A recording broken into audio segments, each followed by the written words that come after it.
jika diskusi berjalan dengan efektif. Untuk itu, kepada seluruh peserta diharapkan agar selalu memperhatikan dan mengikuti webinar sebaik mungkin.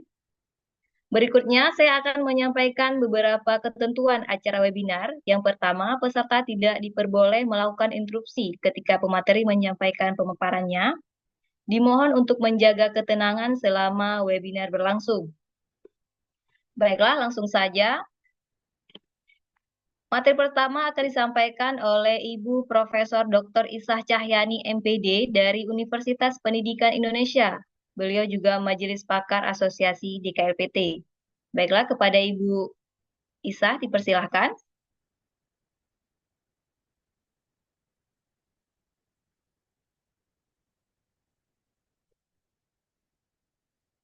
Baik, terima kasih. Assalamualaikum warahmatullahi wabarakatuh. Waalaikumsalam Ibu Isah, silakan Ibu. Terima kasih Ibu Ida, luar biasa.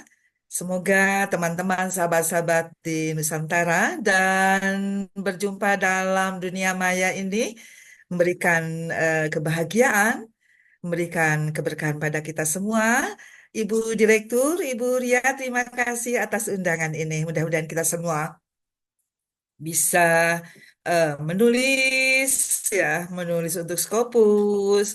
Jadi terima kasih atas berkenan untuk acara ini karena ini akan membina kita untuk selalu meningkatkan kompetensi. Mari kita belajar bersama untuk memajukan bangsa. Kata yang paling indah pagi ini adalah ucapan syukur Alhamdulillah kehadirat Allah Subhanahu wa Ta'ala. Semoga salawat dan salam tetap tercurah pada junjungan kita, Nabi Muhammad Sallallahu Alaihi Wasallam. Salam, selamat pagi, semoga kesejahteraan bagi kita semua. Hari ini saya akan berdiskusi dengan Ibu dan Bapak dalam dunia maya ini perihal upaya revitalisasi bahasa ibu sebagai upaya kita meningkatkan dan melestarikan warisan budaya. Warisan budaya ini sangat penting bagi kita semua. Mohon izin untuk share screen.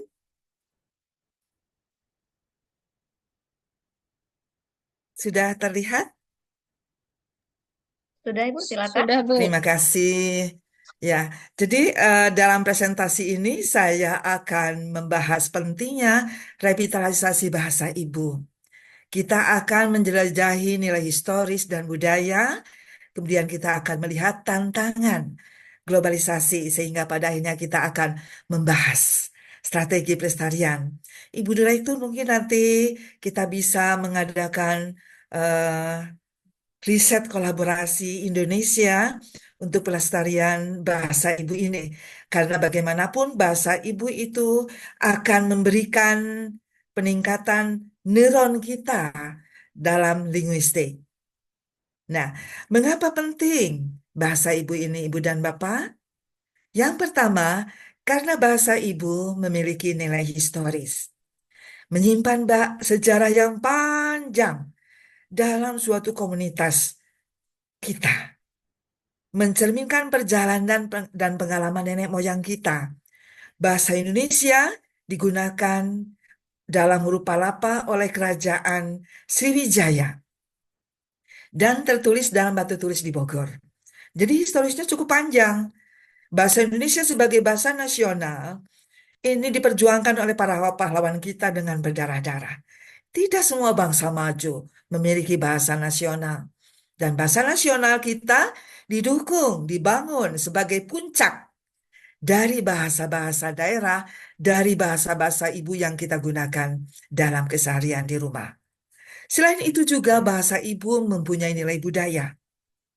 Bahasa ibu mewariskan tradisi, ya, ada cerita daerah, cerita Nusantara, dan kearifan lokal yang unik. Dengan bahasa ibu kita mengenal bagaimana karakter, ya, kesantunan kita terhadap orang tua, terhadap adik kakak, terhadap para guru, ya, itu semua ada dalam nilai budaya bahasa ibu kita.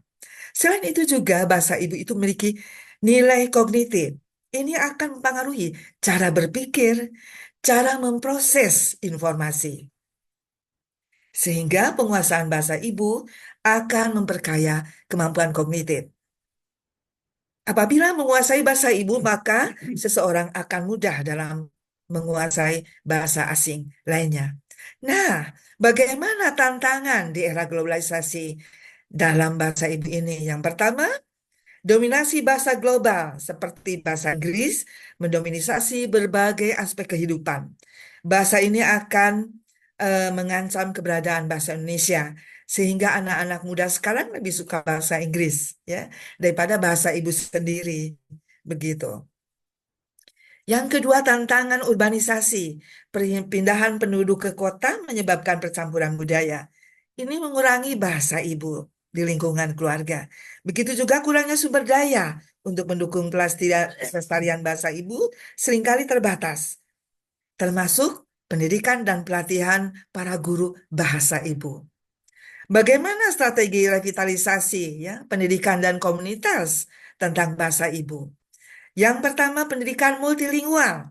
Kita semua mudah-mudahan ya bisa menerapkan pendidikan multilingual yang menghargai bahasa ibu. Bahasa ibu diajarkan sebagai bagian dari kurikulum.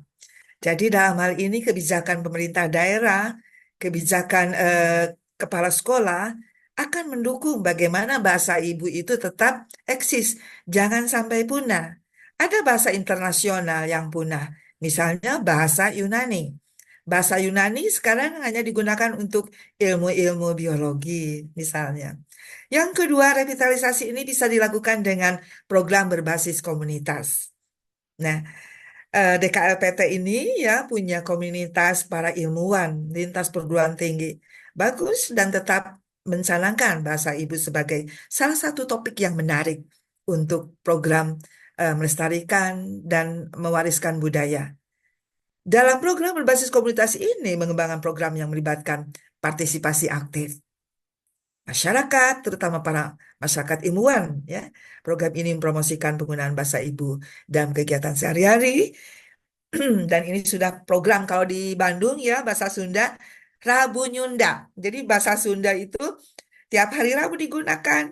Perempuannya pakai kebaya ya sebagai baju tradisional di Sunda dan laki-lakinya memakai pangsi. Ya, pakaian ada tradisi Sunda pakai pangsi, pakai apa barang-barang semplak ini. Nah, bahasa ibu itu didokumentasikan ya baik lisan maupun rekaman. Hal ini untuk menjaga dari kepunahan bahasa ibu. Nah, Badan Bahasa juga ini berfungsi untuk tetap melestarikan 700 bahasa ibu yang ada di Nusantara. Peran keluarga dalam pelestarian. Yang pertama, diusahakan di rumah itu berbicara menggunakan bahasa ibu dalam komunikasi sehari-hari. Mohon izin, bahasa Sunda digunakan di rumah ya dengan orang tua. Kemudian bahasa Jawa juga sama. Jadi boleh di luar itu menggunakan bahasa apapun, tetapi di dalam rumah kita melestarikan bahasa ibu. Kemudian yang kedua membacakan cerita ya, kadangkala cerita kemudian legenda ya dalam bahasa ibu ya. Walaupun sekarang itu sudah ada juga bahasa Indonesia yang menyajikan cerita-cerita legenda. Yang ketiga menyanyikan lagu daerah. Jadi lagu daerah diajarkan kepada generasi muda. Misalnya kalau di bahasa Sunda itu ada lagu Manuk Dadali, Bubui Bulan, Pileleyan ya. Kalau di Papua ada Apuse ya. Kemudian kalau di Makassar ada apa? Di Aceh ada Jempa Aceh begitu ya. Kalau di Makassar ada apa tuh? Sarinande gitu ya. Itu. Kemudian teknologi sebagai alat revitalisasi. Nah, sekarang kita salah satu menggunakan teknologi dalam dunia maya untuk eh, acara revitalisasi ini. Jadi kita bisa membuat aplikasi belajar ya untuk belajar bahasa ibu. Bahasa ibunya apa? Bahasa Sunda, bahasa Jawa, bahasa Aceh, bahasa Makassar, bahasa Papua, bahasa Padang ya, bahasa Bangka, bahasa Toraja misalnya apa gitu ya. Kemudian bahasa Indonesianya apa, bahasa Inggrisnya apa, bahasa Koreanya apa begitu. Dia juga bisa menggunakan media sosial ya untuk promosi bahasa. Bisa juga menggunakan sumber digital untuk mengembangkan sumber daya digital. Nah, studi kasus kisah sukses revitalisasi. Misalnya bahasa Maori di Selandia Baru. Program Kohangareo Sarang Bahasa berhasil meningkatkan penggunaan bahasa Maori di Selandia Baru. Kemudian bahasa Ibrani nih yang di Israel ya kemarin yang ada kisruh dengan Palestina. Sekarang Presiden Israel sudah minta maaf ya tentang perang Palestina itu. Nah, kebijakan pemerintah dan dukungan komunitas menghidupkan kembali bahasa Ibrani. Kemudian di Wales, ya, bahasa Wales, pendidikan bilingual dan promosi budaya meningkatkan penggunaan bahasa Wales. Jadi, itu kisah sukses. Dan di Indonesia tentu saja kisah sukses bahasa ibu itu di hari Rabu kalau kami. Entah di Aceh, di Makassar, di Papua, di Bengkulu, ya, di Padang, di Jambi, di Riau, ya, di Bangka, di Palembang itu hari apa bahasa daerahnya ya di seluruh Nusantara. Nah, ini contoh pelestarian bahasa Sunda. Hmm.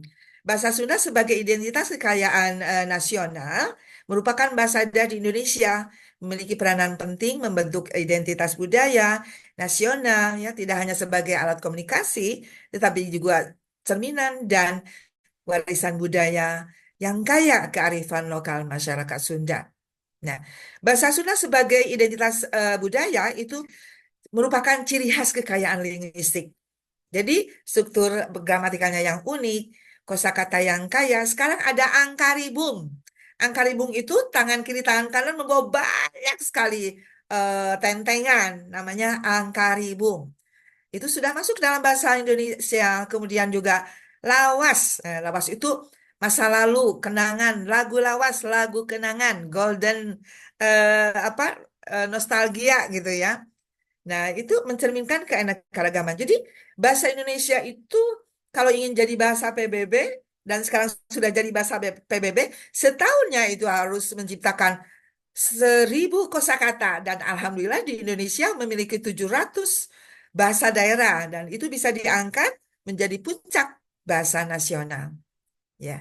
Jadi punya kekayaan linguistik, kemudian juga warisan dari leluhur, kemudian juga sebagai identitas Sunda ya. Kalau di Sunda kalau Assalamualaikum ada ditambah eh apa ya? Yang rampes gitu ya. Jawabannya tuh begitu. Kemudian juga sebagai kekayaan nasional itu tadi ya, kemudian juga bahasa Sunda dalam penelitian dan pendidikan itu memiliki potensi besar. Kemarin ada hibah tentang bahasa Sunda, bahasa Baduy, 3,5 miliar kerjasama dengan Amerika. Juga peran dunia digital dan teknologi ya, jadi bahasa Sunda berperan menghadirkan suasana lokal, seperti kalau Syahrini mengatakan, apa kabar ibu-ibu, begitu ya. Jadi lentongnya lentong Sunda, walaupun bahasanya bahasa Indonesia. Dan pemeliharaan dan pelestarian bahasa Sunda ya sebagai salah satu tantangan terbesarnya yaitu eh, harus dilindungi, dilestarikan ya, bertanggung jawab. Jadi masyarakat daerah mempunyai tanggung jawab terhadap bahasa daerahnya, begitu juga dalam inovasi dan pelestariannya bekerja sama membuat kebijakan, membuat program, begitu termasuk dalam dunia pendidikan dan media massa. Jadi tantangan dan harapan bahasa Sunda di masa depan dalam globalisasi ini yaitu mampu tetap menyatu sebagai identitas masyarakat bahasa Sunda. Ini contohnya ya. Karena saya orang Sunda, gitu. Menjaga agar tidak luntur, maka diupayakan secara serius, ya, oleh keluarga, masyarakat, sampai pemerintah untuk menggunakan bahasa Indonesia, bahasa Sunda, bahasa daerah, ya, di kehidupan sehari-hari dan di ruang publik serta media. Jadi, revitalisasi bahasa ibu merupakan tanggung jawab kita bersama. Mari kita lestarikan warisan budaya kita, dukung upaya revitalisasi bahasa ibu di komunitas Anda. Bahasa ibu adalah identitas kita, termasuk di LKPT top markotop ya dalam setiap momen penting, dalam hari ibu ya, kemudian mengaitkan dengan bahasa ibu, dengan pewarisan, dengan pelestarian, dan dengan revitalisasinya. Luar biasa. Selamat sukses Ibu Direktur, selamat sukses untuk DLKPT. Terima kasih. Assalamualaikum warahmatullahi wabarakatuh.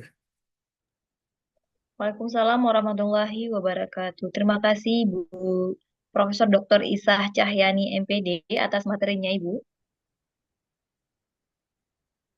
Baiklah, materi selanjutnya Sama-sama. materi selanjutnya akan disampaikan oleh Bapak Profesor Dr.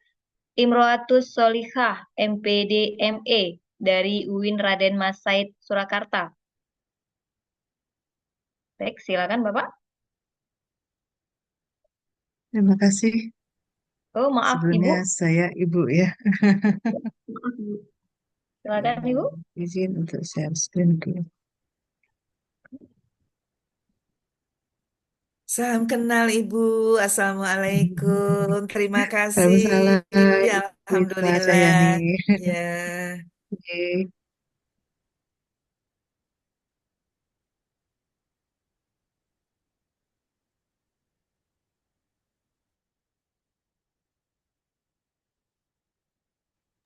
Bismillahirrahmanirrahim. Assalamualaikum warahmatullahi wabarakatuh.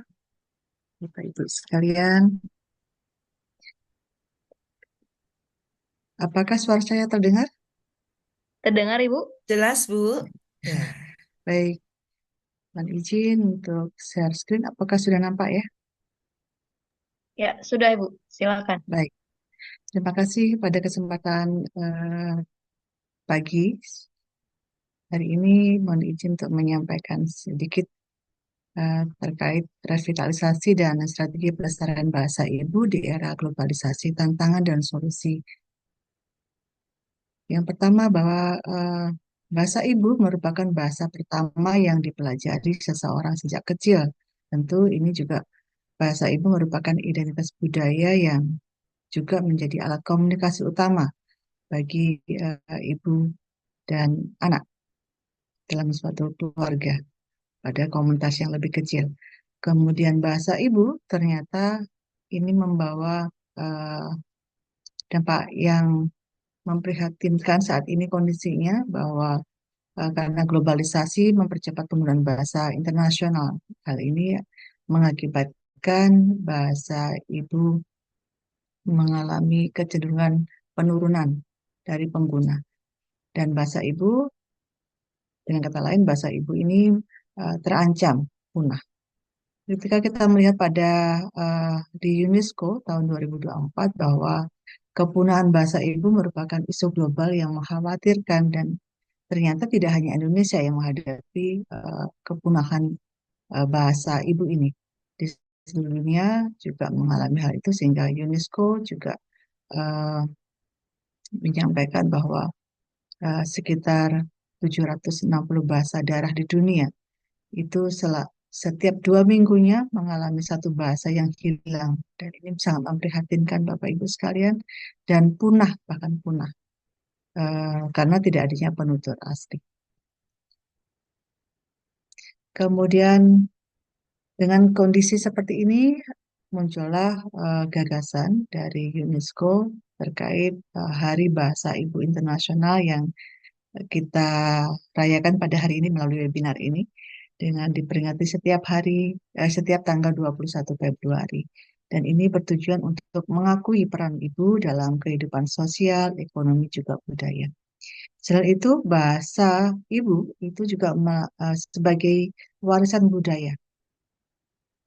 Tentu hal ini didukung dengan beberapa referensi dari hasil penelitian, salah satunya dari Imelda yang diambil dari Louis, bahwa ketika meneliti di Indonesia pada tahun 2017 ini di Sumatera diambil penelitian dari basis sampling ada Sumatera, Jawa, Bali, Kalimantan, Nusa Tenggara, Sulawesi, Maluku, Papua. Ini masing-masing Bapak Ibu bisa lihat jumlah penduduknya bahwa di Sumatera terdapat 33 bahasa, kemudian kemudian di Jawa dan Bali itu ada 21 dan satu punah. Di Kalimantan berjumlah penduduk yang saat itu 11.331.558. memiliki bahasa sebanyak 74, kemudian di Nusa Tenggara ada 76 bahasa, di Sulawesi ada 114 bahasa, di Sulawesi Maluku ada 132 bahasa, dan Papua 276, dan sayangnya dua bahasa ini punah karena ada tanpa tidak adanya penutur asli. Kemudian ketika kita lihat di data statistik di Badan Pusat Statistik tahun 2023 bahwa eh, menunjukkan pre-boomer, kemudian baby boomers, ini diambil survei, kemudian Gen X, kemudian eh, milenial, generasi Z, kemudian post Gen Z. Ini menunjukkan penurunan. Nah, ini bisa dilihat juga dalam hasil riset bahwa Indonesia itu memiliki 718 bahasa dengan jumlah 778 dialek dan 43 subdialek. Ini mengacu pada referensi dari Evan, kemudian ada Badan Pengembangan dan Pembinaan Bahasa tahun 2019 dan UNESCO tahun 2024. Dan di mana bahasa daerah Indonesia yang kita miliki ini merupakan bahasa terbanyak dunia kedua setelah Papua Nugini yang berjumlah 839 bahasa daerah. Bapak Ibu, tentu dengan kondisi yang mengkhawatirkan ini merupakan tantangan dalam melestarikan bahasa ibu. Hal ini disebabkan karena kurangnya dokumentasi bahwa banyak sekali bahasa yang sebenarnya kita dengarkan, kita tahu, tetapi untuk anak-anak sekarang tidak paham penggunaannya. Contohnya eh, bahasa Jawa. Ada ketika menyakiti kepala misalnya bagian kepala, ada ngeplak, ada njotos, ada ninju, ada nyelentik, ada itu tuh kepala ya, telinga. Kemudian ada eh, ngetak itu jitak bahasa Indonesianya. Kemudian ada ngaplok itu mukul kepala. Ini pun tidak banyak anak-anak sekarang yang memahami pada sisi maknanya dan penggunaannya. Sehingga ngerti, mereka pahamnya lebih paham menggunakan bahasa Indonesia dibanding bahasa daerah. Ini karena kurangnya dokumentasi.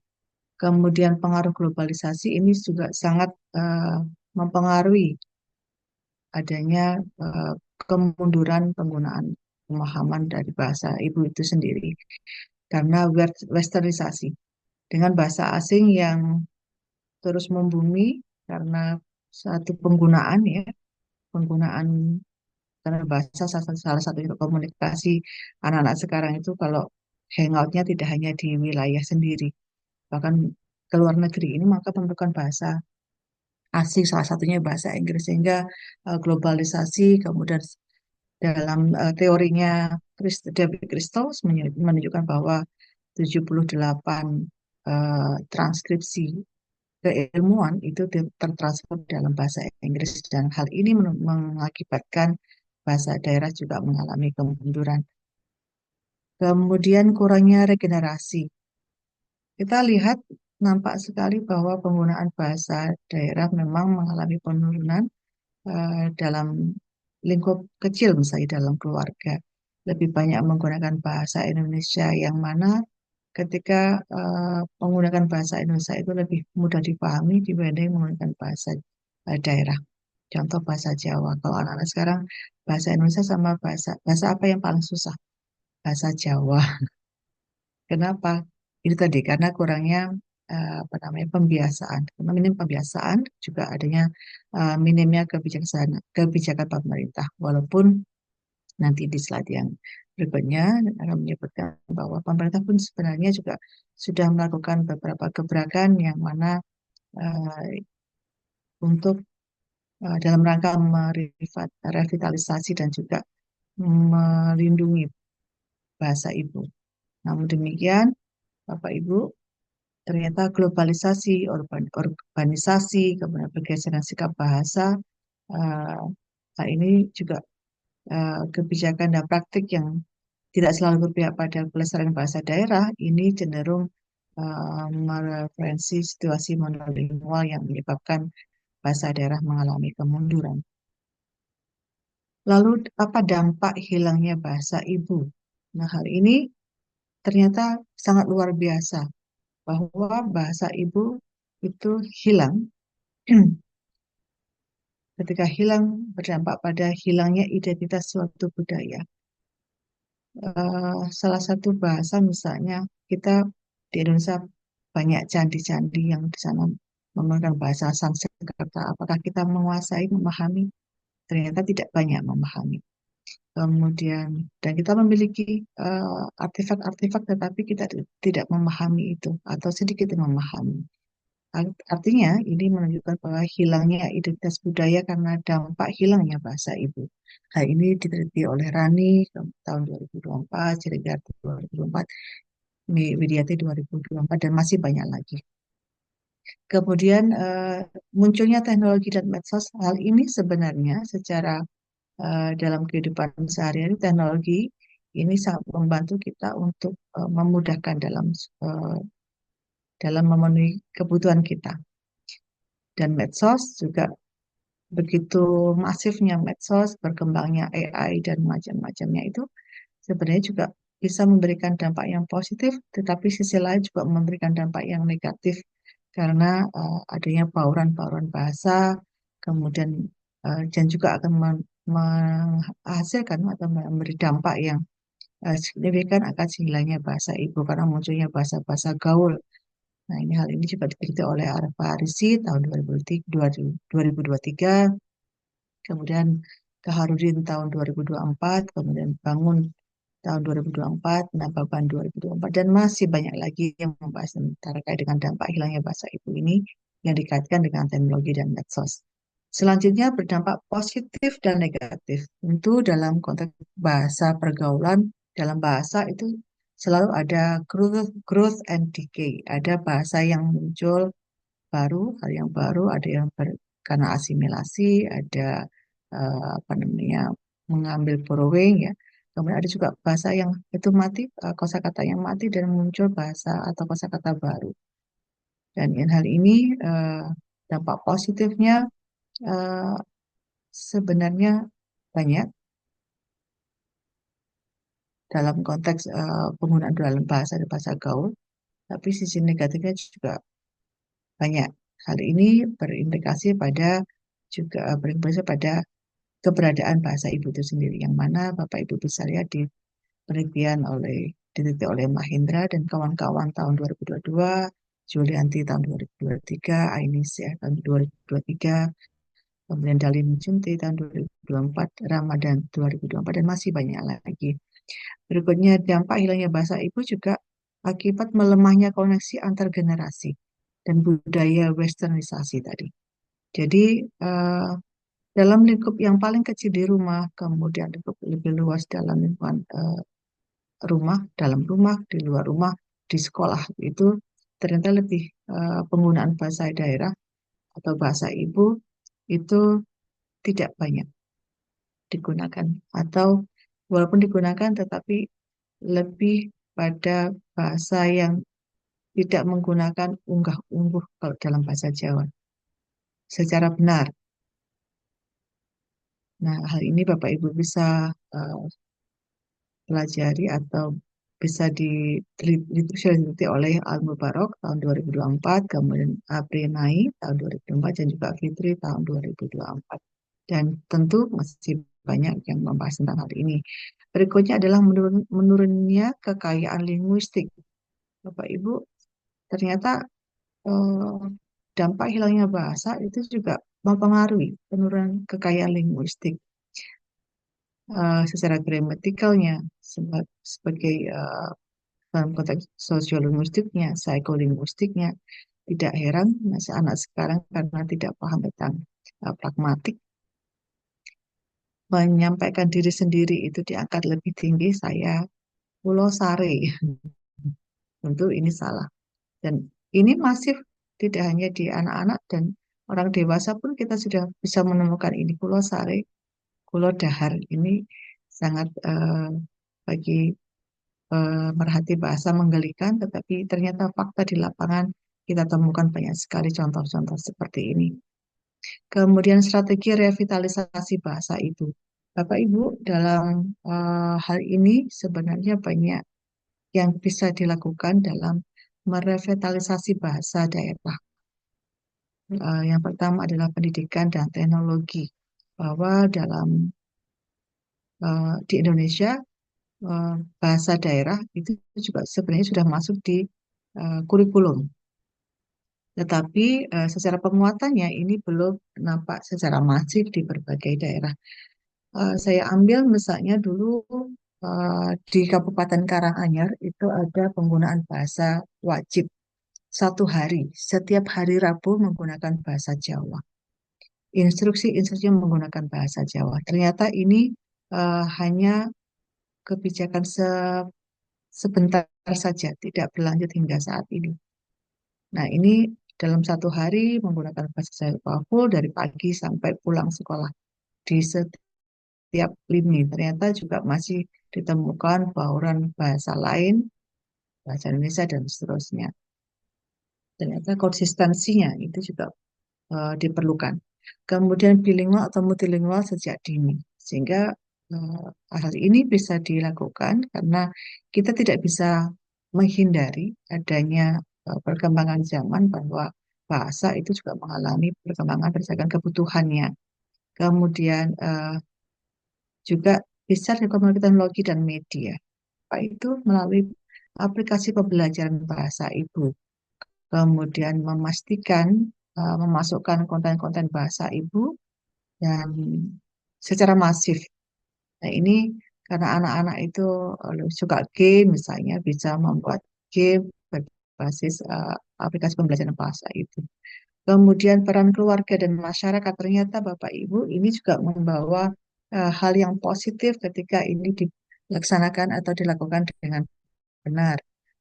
Kemudian menggunakan bahasa daerah dalam kehidupan sehari-hari dengan tentu penggunaan bahasa yang tepat secara tidak hanya gramatikal tapi linguistic features yang digunakan juga benar, tidak tahu penempatannya penutur dan penuturnya. Kemudian berikutnya ada konservasi bahasa daerah, Bapak Ibu. Sebenarnya ini sudah dilakukan, tetapi karena eh, sinergitas kita kurang, maka nampak belum optimal. Salah satunya ada potensi punahnya bahasa ibu dengan cara eh, mendokumentasikan atau melestarikan. Nah, ini sedikitnya di penulisan-penulisan oleh ahli dan kemudian disebarluaskan dan digunakan dalam masyarakat. Kita sudah beberapa eh, peneliti melakukan konservasi bahasa daerah, namun demikian di lapangan belum adanya sinergitas yang masif sehingga ini juga kurang berdampak optimal. Kemudian kebijakan dan regulasi pemerintah. Kita melihat program revitalisasi bahasa ibu dan pelestarian bahasa ibu ini juga sudah dilakukan. Sebenarnya kemudian pengadaan festival, langkah lain misalnya bisa membuat atau mengadakan festival, kemudian lomba-lomba bahasa daerah. Dan ini sebenarnya bisa memacu dan memicu generasi muda kita untuk belajar bahasa daerah dengan baik dan benar. Lalu kalau ketika kita lihat di kajian vitalitas terhadap 87 bahasa, ini fakta bahwa bahasa daerah pada tahun 2018 sampai 2019 ini menunjukkan adanya 24 bahasa yang aman. Aman artinya ada penuturnya, kemudian digunakan dalam kehidupan sehari-hari dengan penggunaan bahasa yang benar. Kemudian 19 bahasa itu rentan, artinya ada pergeseran pengguna. Kemudian 3 bahasa yang mengalami kemunduran karena ada yang muncul bahasa lain untuk bahasa komunikasi sehari-hari. Kemudian 25 bahasa yang terancam punah dan 5 bahasa yang kritis dan 11 bahasa yang punah. Dan hal ini berdasarkan hasil kajian dari Badan Pengembangan dan Pembinaan Bahasa tahun 2019. Pemerintah sebenarnya juga sudah sudah melakukan beberapa langkah dalam konteks revitalisasi Bapak Ibu. Setidaknya ada 3 model revitalisasi yang diadakan tahun 2023. Yang pertama model A, B, C. Model A karakteristiknya daya hidup bahasa masih aman, jumlah penduduk masih banyak, masih menggunakan sebagai bahasa yang dominan di dalam masyarakat tuturnya. Contohnya di Jawa, Sunda, Bali itu, kemudian Sumatera, ya, beberapa tempat, eh, Kalimantan, ini contohnya adalah bahasa Jawa, Sunda, dan Bali ini juga mengalami masuk dalam kategori model A.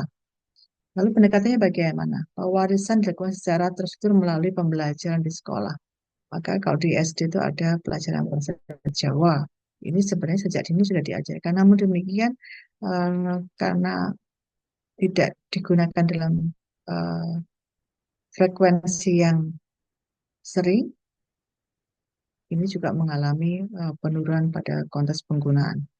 Kemudian pembelajaran dilakukan secara integratif, kemudian kontekstual, adaptif, baik melalui muatan lokal maupun ekstrakurikuler.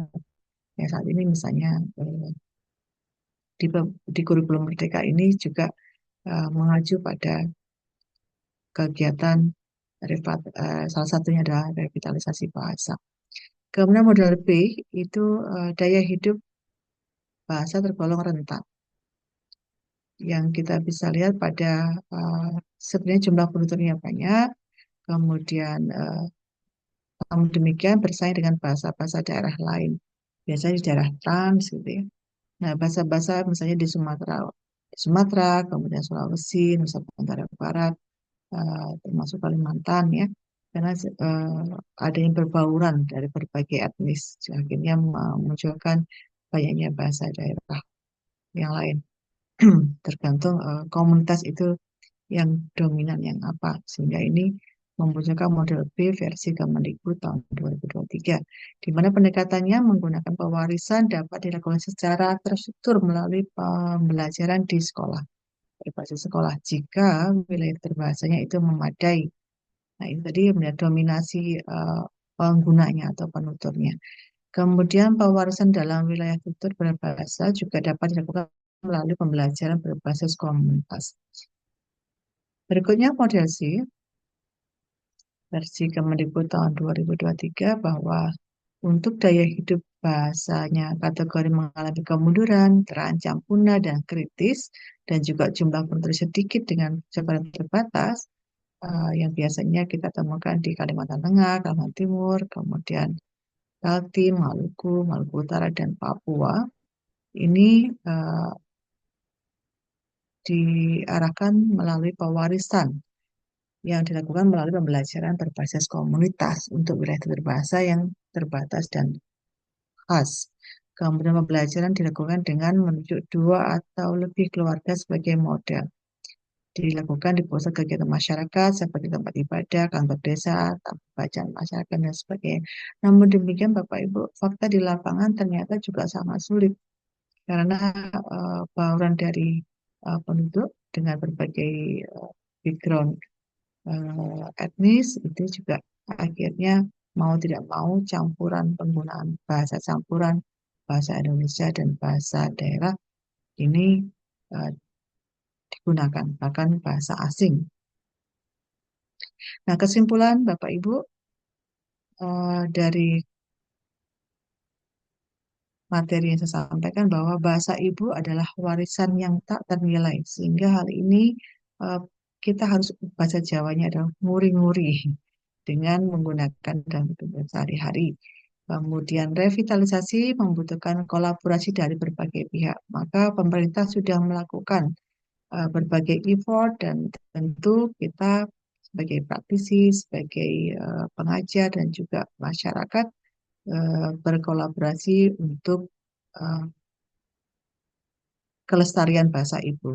Kemudian teknologi dan pendidikan adalah kunci pelestarian di era globalisasi. Tentu dalam adanya perkembangan teknologi, medsos, dan sebagainya, Ini juga sebenarnya bisa sebagai media pembelajaran untuk satu menguasai bahasa daerah lebih baik dan mengembangkan atau menyebarluaskan melalui eh, teknologi dan juga salah satunya adalah medsos.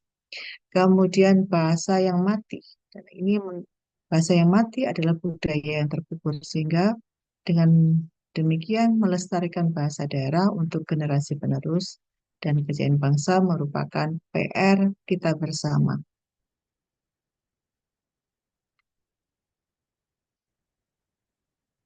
Untuk yang terakhir, belayar jauh ke Pulau Bintan, melihat ombak berkejar-kejaran. Bahasa ibu, warisan leluhur nan cemerlang, mari jaga dengan penuh kesetiaan. Menanam padi di tanah subur, hasil panennya sangatlah makmur.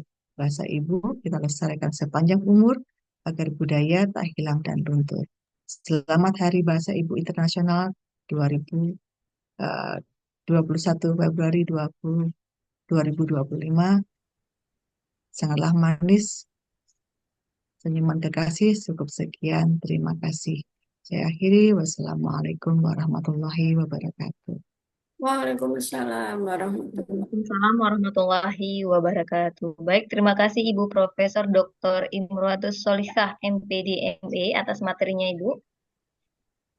Baiklah, selanjutnya materi selanjutnya akan disampaikan oleh Bapak Dr. Haji Iwan Henry Kusnadi, SSOS, MSI dari STISIP Bina Putra Banjar. Beliau juga bergabung dalam anggota Asosiasi DKLPT. Baik, kepada Bapak dipersilakan.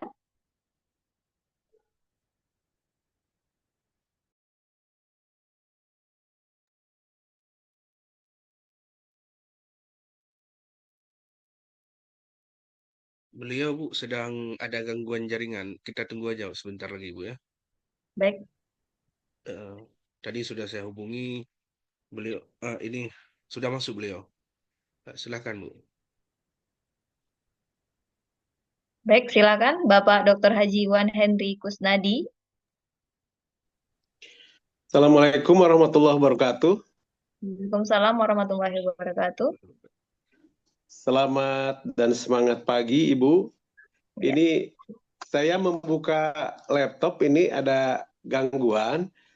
Untuk share-nya bisa di sana, Ibu, karena saya ini tidak jalan ininya, Bu. Ya, bisa Pak. Bisa dibantu sama ya. Pak Nanda. Boleh. Silakan. Siap. Tadi, ya, siap. Saya ini lewat ini. Ya, Pak. Silakan. Bismillahirrahmanirrahim. Assalamualaikum warahmatullahi wabarakatuh. Waalaikumsalam warahmatullahi wabarakatuh. Alhamdulillahirabbil alamin. Wassalatu wassalamu ala asrofil anbiya'i wal mursalin wa ala alihi washabihi ajmain, amma ba'du.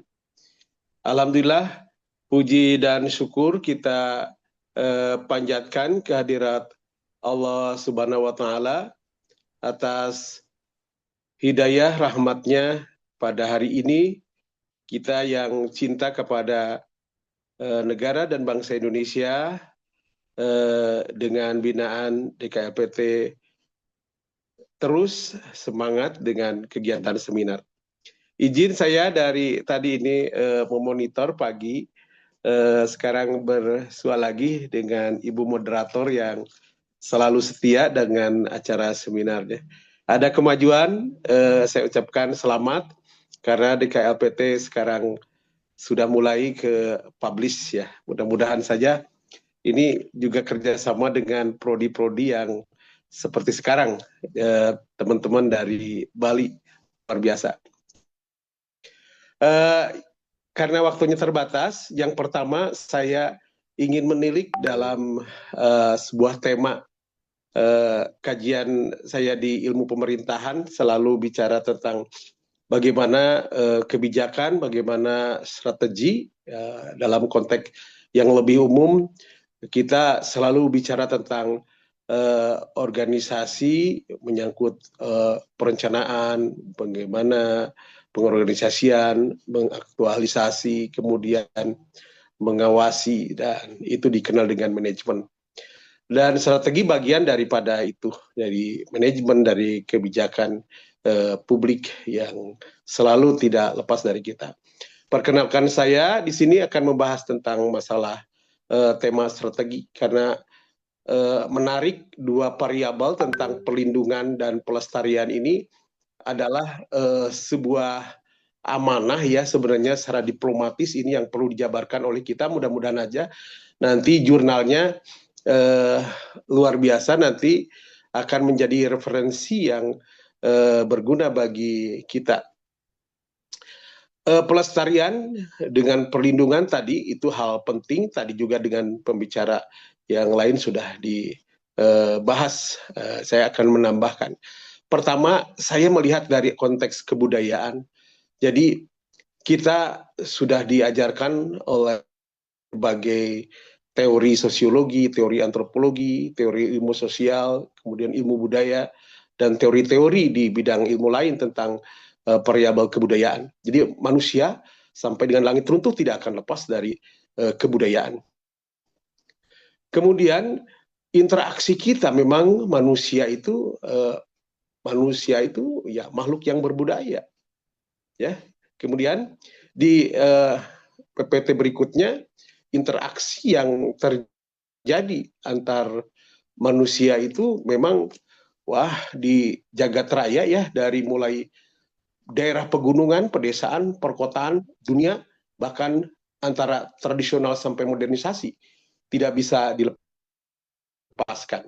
Kemudian saya juga melihat pemaknaan konteks kebudayaan dari sisi keilmuan. Dilanjut di PPT-nya, kita melihat pemahaman tentang kebudayaan ini memang secara general ini konteks fokus manusianya ini. Dan kita bicara manusia terutama yang hidup ini, sudah tentu ini tidak bisa sukses meraih cita-cita dan meraih keberhasilan dalam nilai-nilai hidup keseharian tanpa bisa bersosialisasi sebagai makhluk sosial. Kemudian berbudaya sebagai bagian dari kebudayaan yang ada di sekitarnya, seperti di gambar ini. Kemudian saya juga melihat teman-teman semua bahwa esensi yang menyangkut kebudayaan, dilanjut PPT berikutnya, bahwa kita sebagai makhluk sosial dan budaya, terus kita memahami betul bahwa esensi atau hakikat kebudayaan yang sesungguhnya itu berkaitan dengan bagaimana hasil-hasil yang ada dalam kegiatan dan penciptaan akal budi. Ini menyangkut tentang batin. Dan para ahli sudah menyebutkan ya, secara umum menyangkut kepercayaan, kesenian, adat istiadat dan sebagainya. Terus di PPT berikutnya saya juga melihat bahwa kebudayaan yang memang menyangkut tadi itu hasil cipta, hasil rasa dan karya manusia ini menyangkut tadi, bahkan lebih luas lagi para ahli menyebutkan diantaranya menyangkut pengetahuan, keyakinan, seni, sosial, ya, susila, hukum, adat, termasuk kebiasaan. Kemudian di PPT berikut ini juga selanjutnya saya melihat bahwa hal-hal yang menyangkut kebudayaan ini menyangkut fungsi ya bagi masyarakat ya. Ada pun fungsi yang paling utamanya ini yang tadi juga disinggung oleh pembicara sebelumnya, itu tentang warisan dari manusia sebelumnya, manusia sekarang, dan untuk manusia yang akan datang. Dan kita manusia sekarang, makhluk sekarang ini bagian daripada generasi sebelumnya, dari nenek moyang kita. Kemudian secara terus menerus, karena itu sifatnya bersifat dinamis. Kemudian di PPT berikutnya, ini yang paling terkenal yang dipelajari oleh kita semua.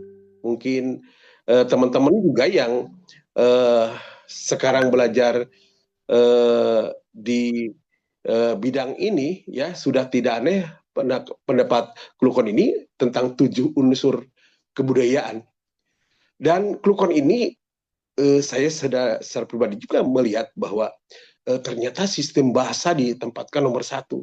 Sehingga wah ini dengan tema yang sekarang bahkan kita tahu bahwa ternyata ini bahasa ibu ini luar biasa, ini sudah menjadi kesepakatan pada hari ini kita memperingati bahasa ibu secara internasional. Kemudian berikutnya, PPT berikutnya, ini 7 unsur kebudayaan. Nah, ini yang harus betul-betul renungkan, kita sadari, kita kaji. Berikutnya, kita melihat juga hal-hal yang berkaitan selanjutnya tentang bahasa ini, karena sebagai bagian tadi dari 7 unsur kebudayaan. PPT berikutnya, mohon. Saya melihat juga hal-hal yang penting yang berkaitan dengan bahasa ini, ya, terutama dimulai ya dari takdir ini, kodrat lahir manusia ke dunia ini begitu indah dengan suara. Bahkan para ahli agama, para ahli-ahli yang berkaitan dengan penguasaan kebatinan ini, dari lahirnya seorang bayi dengan daya yang unik menjeritnya, kemudian ya umumnya kan oa, nah lahirnya itu ya. Tapi yang luar biasa, maaf saya sebagai agama Islam ya, beragama Islam, ini dalam ajaran agama Islam itu suara bayi itu lalu disambut oleh sang ayah atau saudaranya yang ada pada waktu itu di telinga kanannya membacakan azan. Allahu Akbar, Allahu Akbar. Sebelah kirinya lalu iqomat ya. Allahu Akbar, Allahu Akbar. Jadi ada dialog penting di sini. Makanya ini hari bahasa ini bukan dari sisi kesepakatan kita membuat hari bahasa ibu ini, tapi memang ibu melahirkan sebuah dialog antara suara pertama yang lahir dan disambut oleh Yang Maha Agung dengan takbir. Makanya maaf yang beragama Islam, kita sudah tidak asing dengan bagaimana menyambut suara bayi itu dengan suara takbir. Sang ibu walaupun sakit, dia menangis, dia lelah. Bahkan ada seorang ibu yang meninggal ketika anaknya dilahirkan. Tapi Allahu Akbar. Inilah jadi bahasa ibu itu, bahasa pertama yang diterima yang sesungguhnya adalah bahasa komunikasi awal antara manusia dengan Zat yang Maha Tinggi Allah Subhanahu wa Ta'ala. Berikutnya, PPT berikutnya. Jadi teman-teman semua inilah, ya Allah, ridallah biridal walidain warusuhtul bisuhtil walidain. Ya, ridha Allah itu tergantung kepada ridho kedua orang tua. Jadi ibu.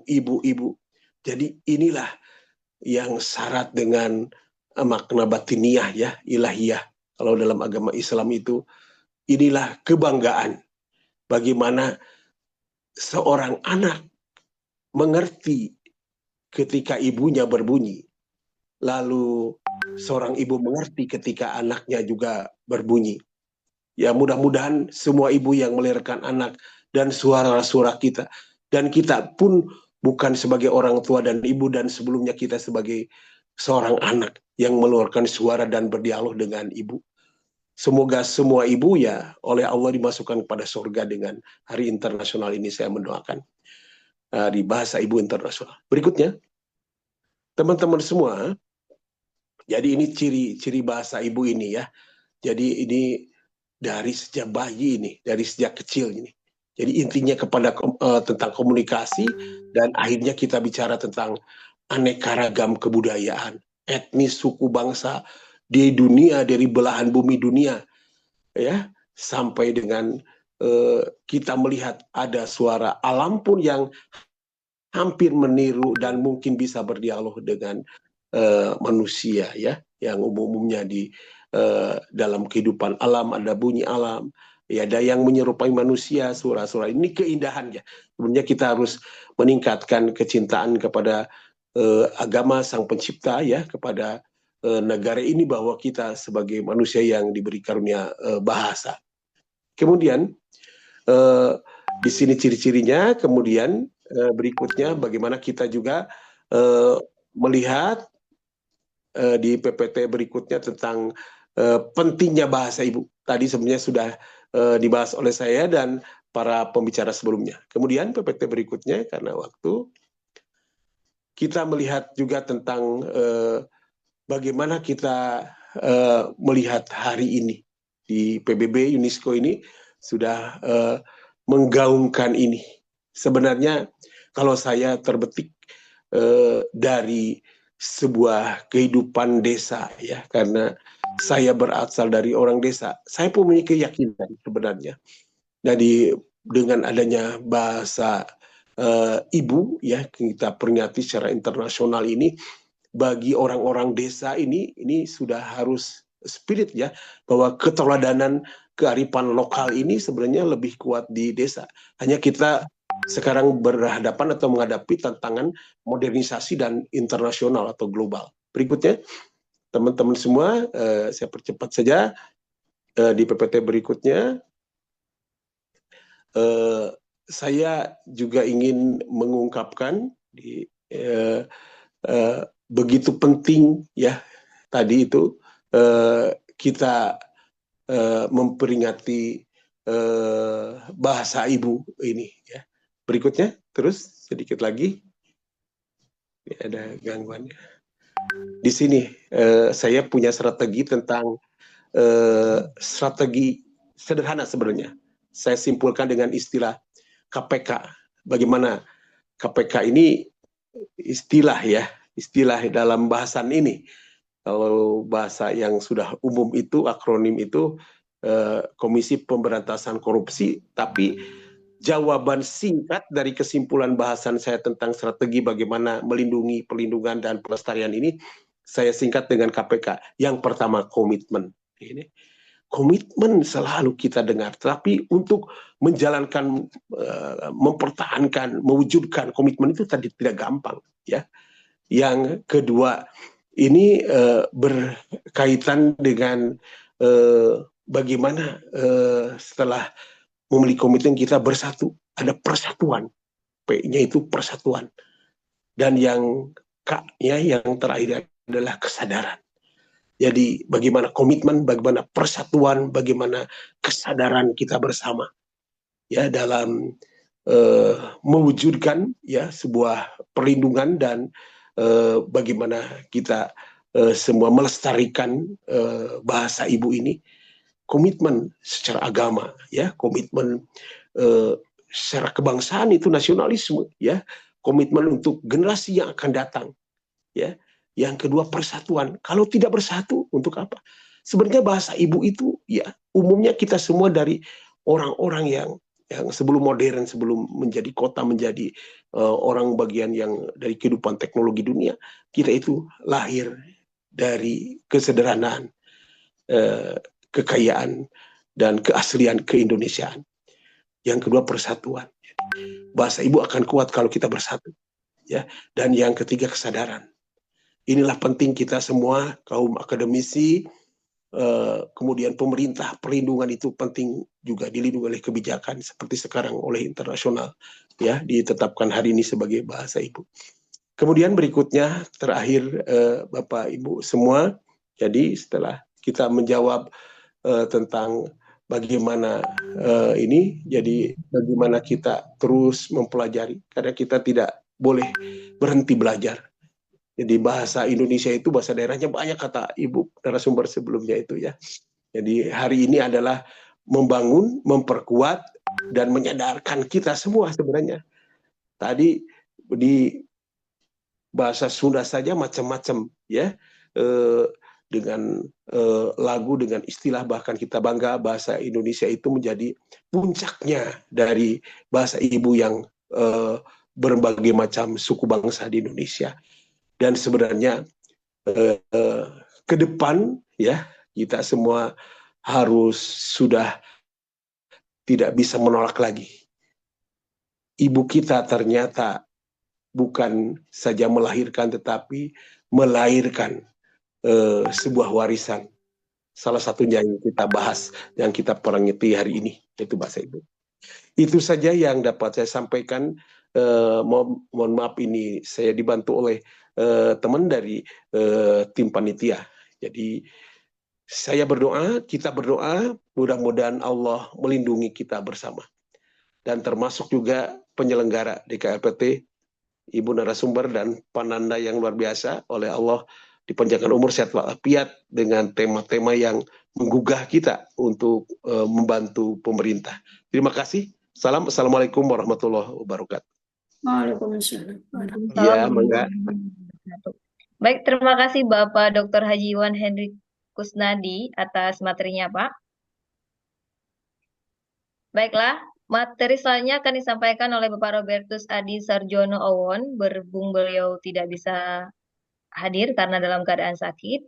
Jadi selanjutnya kita langsung saja memasuki sesi tanya jawab antara narasumber dengan peserta. Untuk para peserta, ada yang ditanyakan? Silakan.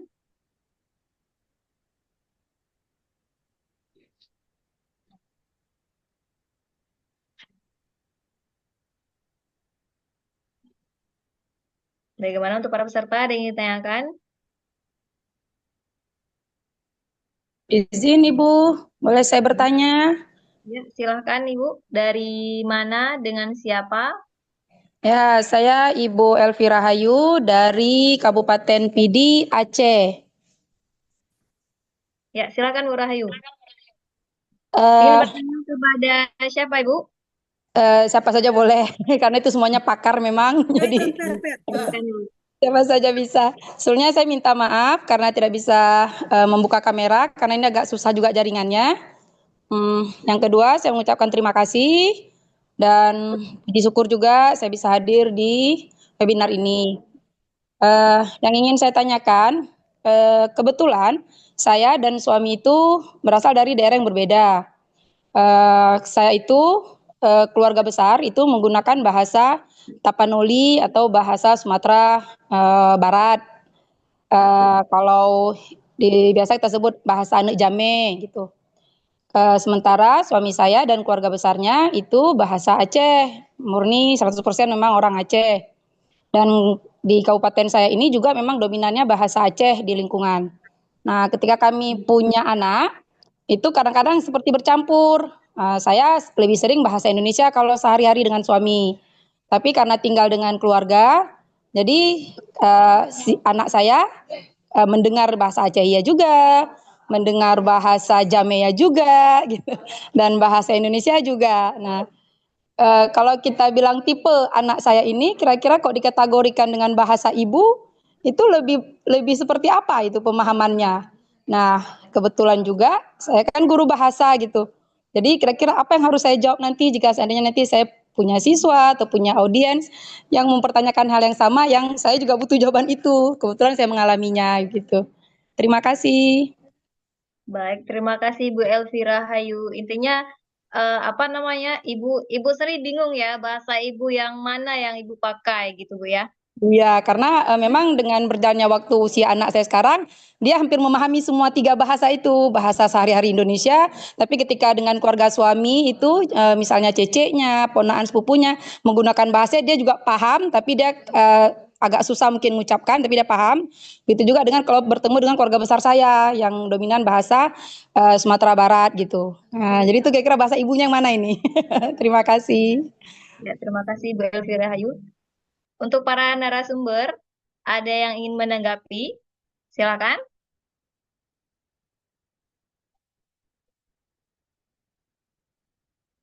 Mungkin Ibu Profesor Dr. Isah Cahyani. Ya, boleh.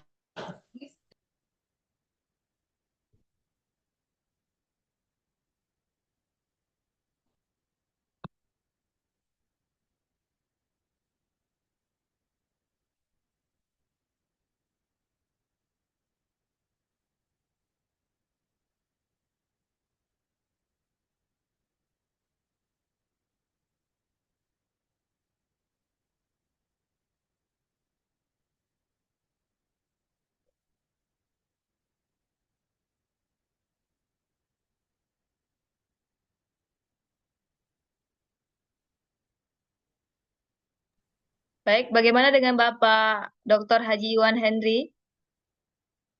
Mungkin bisa menanggapi, Pak?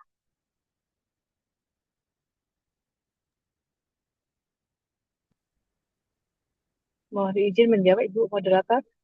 Ya, silahkan, Ibu. Ini ya mohon izin ini karena dalam perjalanan jadi saya off cam. Ya, silakan, Ibu. Baik, terima kasih untuk pertanyaannya, menarik sekali bahwa kalau kita melihat dari sisi bahasa, sebenarnya ada 3 bahasa. Pertama adalah bahasa ibu atau mother tongue, kemudian bahasa kedua dan bahasa asing. Yang Ibu sebutkan tadi dari Aceh itu sebenarnya masuk dalam kategori bahasa daerah atau bahasa ibu. Yang mana ini sangat bagus sekali Ibu, karena pada dasarnya bahasa itu tidak ada yang monolog, bahasa itu dialog dan juga multilingual. Ketika Anda memiliki bahasa yang lebih banyak, itu juga membantu siswa atau membantu anak untuk menguasai banyak bahasa, itu juga memudahkan dalam berinteraksi dengan banyak orang. Ini luar biasa dan sangat mengapresiasi ketika dalam keluarga Ibu juga menggunakan bahasa Ibu dengan berbagai 3 bahasa daerah yang berbeda tadi ya. Ini eh, tadi saya sampaikan, masuk kategori bahasa daerah itu bahasa pertama atau mother tongue, bahasa ibu. Kemudian bahasa Indonesia itu masuk dalam bahasa kedua untuk kita. Kemudian bahasa asing itu bahasa Inggris, bahasa Cina, bahasa lainnya. Nah, kita merujuk ke Malaysia misalnya bahasa Inggris itu sebagai bahasa kedua. Kemudian Singapura itu bahasa Inggris sebagai bahasa kedua. Seperti itu, Ibu. Terima kasih. Baik, terima kasih Ibu Lim ya. Terima kasih ya, Bu, atas tanggapannya.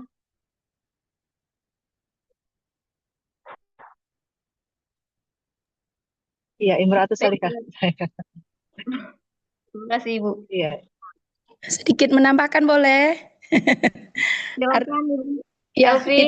itu artinya Ibu, kan saya bahasa daerahnya ada 2 itu kan. Satu bahasa Sumatera Barat, satu lagi bahasa Aceh, kan daerah yang berbeda. baik. Artinya itu tetap kita hitung 1 Ibu kan, itu bahwa itu bahasa ibu pertamanya ya 2 bahasa daerah itu gitu kan. Baru Betul, bahasa betul, Indonesia Ibu ya. betul. Oh iya. Ya, bahasa ibu dan bahasa kedua. Jadi bahasa Oh, Indonesia untuk Indonesia merupakan bahasa kedua. iya. Begitu Ya, walaupun ada dua bahasa posisinya. daerah yang kami gunakan kadang-kadang gitu. Betul. Iya, terima kasih. Semakin banyak semakin bagus. Karena Eh, dalam konteks kehidupan sehari-hari ternyata multilingual itu juga menjadi bagian yang penting dalam memudahkan berkomunikasi, bahwa kita adalah makhluk sosial, kita bisa berkomunikasi dengan banyak komunitas. Ini komunitas. semakin kita menguasai semakin bagus. Contoh, saya Jawa, tetapi ketika saya berkomunikasi menggunakan bahasa Sunda dengan orang Sunda, ternyata itu dalam nilai rasa, dalam komunikasi itu semakin smooth atau semakin memudahkan saya untuk lebih kayak involve secara psikologis, seperti lebih dekat begitu. Mereka merasakan itu. Kemudian ketika saya berkomunikasi dengan orang Cina menggunakan bahasa Cina, itu ternyata juga memiliki rasa yang sama, seperti seakan-akan kita memiliki psikologis yang dekat begitu. Nah, hal ini saya rasa yang sudah dilakukan Ibu dalam keluarga ini sangat luar biasa. Hanya saja kalau kita melihat dari konteks fakta di lapangan bahwa penggunaan bahasa Ibu atau bahasa daerah itu untuk misalnya di Jawa itu masih berjalan. Hanya saja pada sisi gramatikalnya atau penggunaannya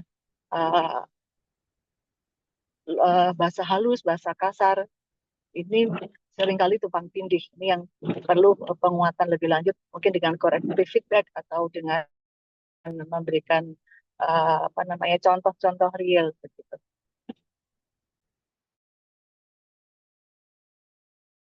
Oh ya, oke, terima kasih Ibu. Ya, sama-sama Ibu. Ya, terima kasih Bu Lim tanggapannya. Baik.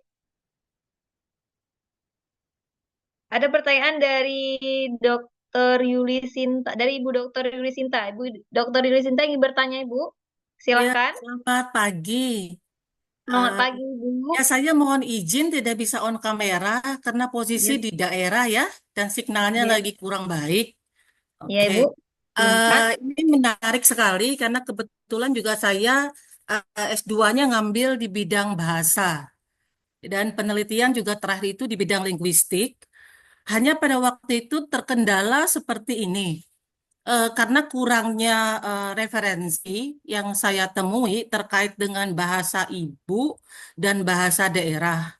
Kalau dilihat definisi Indonesianya kan bahwa bahasa ibu itu ya, kalau kita refer ke eh, teori yang ada secara umum adalah bahasa ibu itu ada bahasa yang diperoleh pertama kali pada saat anak itu belajar bahasa. Jadi mohon dikoreksi untuk pengertian negara kita, negara Indonesia, bahasa ibu itu apa bahasa di daerahnya, tetapi untuk orang daerah sendiri, ya, untuk orang daerah sendiri, apakah bahasa ibu itu boleh dikatakan karena kan mereka punya dua tiga bahasa. Nah, untuk menentukan menjadi bahasa ibu itu bagaimana ya kira-kira kita mengklasifikasikannya? Katakan di Kalimantan Tengah sendiri di satu daerah mereka berbahasa tiga bahasa, semuanya Dayak, memang ada berapa macam bahasa Dayak. Nah, untuk mengklasifikasikan ke dalam suatu penelitian menentukan bahwa itu bahasa ibu atau bahasa daerahnya, mohon nanti dipandu bagaimana kira-kira kita mengukurnya ya, Prof ya.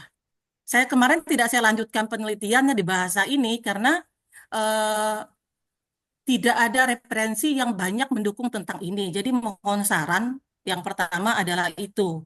Untuk kita mengklasifikasikan dalam suatu penelitian bahwa ini loh bahasa ibu di daerah tersebut karena begitu banyak bahasa di daerah tersebut. Ya, itu yang pertama. Terus yang kedua yang ingin saya tanyakan adalah terkait kalau kita menarik dari segi bahasa Inggris. Kalau bahasa Inggris kan ada mother tongue, terus ada second language, ada foreign language, terus ada the first language. Nah, sekali lagi kemarin saya terkendala dalam penelitian untuk orang-orang yang tinggal di daerah, mereka tidak mengatakan bahwa bahasa Inggris itu seperti kita bahasanya second language, tapi lebih kepada foreign language. Nah, jadi mohon diarahkan bagaimana akhirnya kita membuat pemahaman bahwa bahasa daerah eh, kita alihkan ke bahasa Indonesia sebagai bahasa Indonesia, kemudian kita alihkan lagi itu ke foreign language tanpa melalui second language itu bagaimana ya rentetannya? Mohon diarahkan ya. Cara pembelajarannya itu seperti apa? Itu yang ingin saya tanyakan. Itu aja, terima kasih. Wassalamualaikum Baik. warahmatullahi wabarakatuh. Waalaikumsalam warahmatullahi wabarakatuh. Baik, terima kasih Ibu Dokter Yuli Sintia. Untuk para narasumber, mungkin ada yang ingin menanggapi pertanyaan dari Ibu Yuli Sinta, yaitu mungkin Ibu Isa. Ya, boleh menambahkan Ibu Moderator? Ya, silakan. Ya, terima kasih Ibu dari Kalimantan.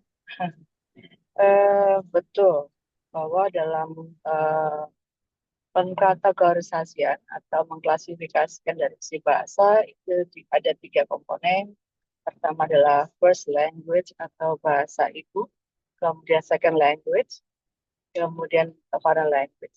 First language atau bahasa ibu atau bahasa daerah itu merupakan yang tadi Ibu sebutkan. Dayak memang kaya akan bahasa Dayak Dayak Benua, ya, Dayak lainnya itu memiliki bahasa yang berbeda-beda. Daerah ke daerah lain ternyata bahasanya juga berbeda, walaupun sama-sama Dayak, karena juga di Kalimantan kaya akan bahasa daerah. Eh, ini kategorinya bahasa first language atau bahasa ibu, di mana tadi misalnya saya dari Jawa Timur, dari Jawa. Tapi ketika saya tinggal di Kalimantan saat itu, saya tetap bahasa Jawa saya saya bahasa Jawa. Jadi first language ke anak saya walaupun menggunakan bahasa Indonesia, tetapi karena saya dari Jawa, itu adalah bahasa yang digunakan adalah first language-nya atau bahasa ibunya adalah bahasa Jawa. Walaupun kami tinggal di Kalimantan Timur saat itu. Kemudian kembali ke Jawa dengan berbagai bahasa di Jawa Tengah, dengan Jawa Timur pun memiliki persamaan dan perbedaan. Apakah itu dialek ya, itu juga memiliki atau kosakatanya juga memiliki banyak perbedaan beberapa hal. Nah, ini juga tetap bahasa Jawa tetapi dengan klasifikasi yang berbeda. Karena kita lihat Jawa pun juga ada Jawa Timuran, Jawa Tengah, Jawa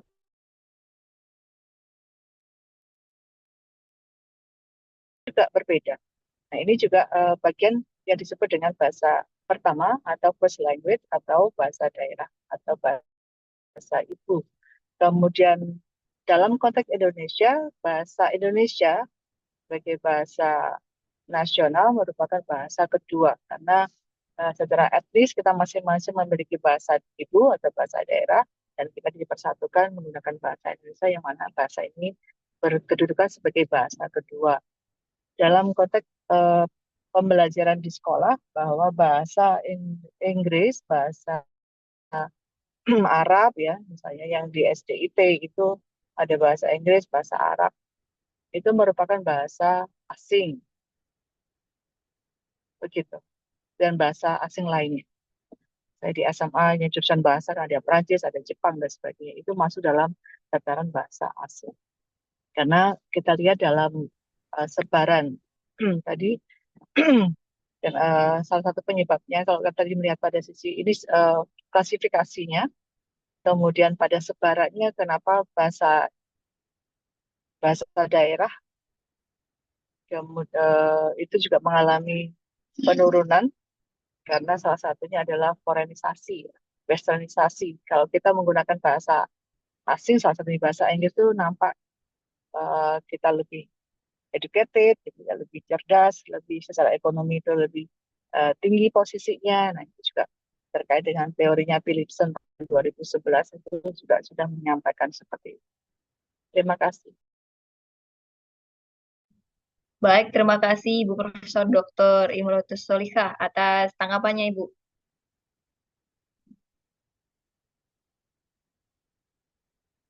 Baiklah, untuk para peserta yang lain ada yang ingin ditanyakan? Terima kasih Profesor Solika untuk jawabannya. Mohon izin moderator. Saya betul-betul berharap suatu saat bisa ada satu forum langsung ya Prof ya untuk membawa Boleh, boleh. budaya Silakan saja. bahasa daerah ini bisa dipresentasikan dalam forum yang online, ketemu langsung maksudnya yang offline. Karena hampir di Ya, sini silakan. bahasa ini sudah hampir punah, Prof. Karena lebih kepada Iya, iya. bahasa udah campur di sini. Begitu. Sekali lagi terima kasih, Oke. Prof. Terima kasih Pak Nanda. Terima kasih. Ya, sama-sama. Sama-sama Ibu. Iya. Baik, untuk para peserta yang lainnya ada yang ingin ditanyakan?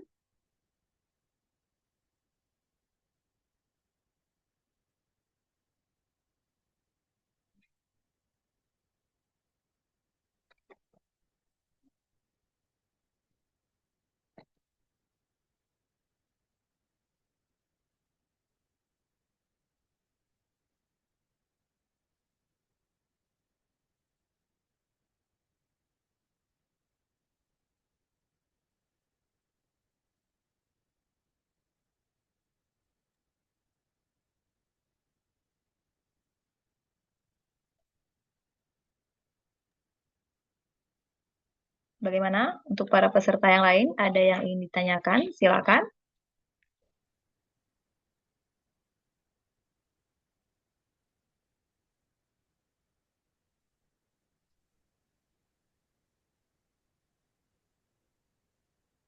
Mungkin tidak ada ya. Maaf Pak Nanda, gimana Pak? Apa kita tutup? Ya, ya boleh ditutup aja Bu. Baik.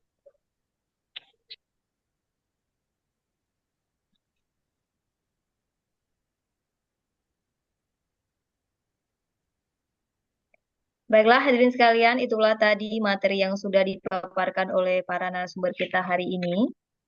Demikian acara seminar hari ini. Kami mengucapkan terima kasih kepada narasumber dan seluruh peserta yang telah berpartisipasi dalam seminar pada hari ini. Akhir kata, saya selaku moderator undur diri. Wassalamualaikum warahmatullahi wabarakatuh. Waalaikumsalam warahmatullahi wabarakatuh. Waalaikumsalam.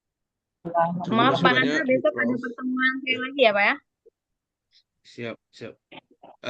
Bagi peserta mengenai presensinya nanti ini yang sudah hadir sudah kita anggap hadir semua. Terima kasih banyak Bu Prof. Imratus Iya, Salihah. sama-sama. Ada sesi fotonya Pak? Terima kasih Ya, Bapak ya, boleh. Ibu. Ya. Silakan kita sesi foto bersama. Maaf Ibu Imrotus Solihah, kita ada sesi foto Bu. Oh, baik-baik.